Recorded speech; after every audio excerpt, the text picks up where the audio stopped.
Hi, I'm teacher Sophie and I'm back with another episode on how to practice the violin. Today we're diving into Kayser number 2. It's a slow and melodious piece, but don't let that fool you.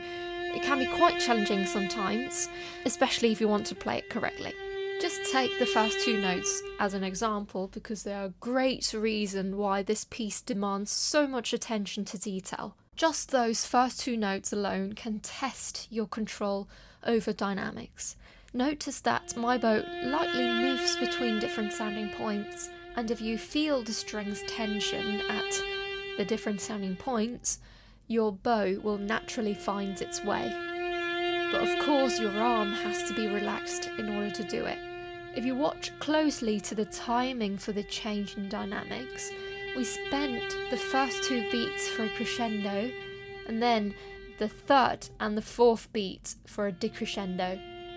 So basically, when we talk about when exactly to change a certain dynamic, we need to get down into knowing the rhythm and to calculate the length for each dynamic. Sometimes you'll need to connect the two separate bow strokes because there is a hairpin across them. So you'll need to constantly control your arm weight so that the phrase sounds as a whole. Take bar 5 as an example. We increase the weight on the down bow so that it gets louder towards the tip, then release the weight on the up bow so that it gets quieter towards the heel. And if you look at the decrescendo in bar 4, we do it by raising our right arm to take off the weight from the lower part of the bow. Try to explore the control of your natural arm weight because that's very important in creating contrasting dynamics. Now we talk about the bow speed. On top of all those things I've mentioned, we're now trying to find a balance between the speed and the weight.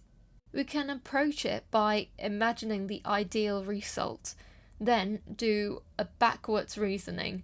For example, if you want to play a crescendo immediately followed by a decrescendo, that means it's going from soft to loud to soft again. It refers to slow, fast, slow.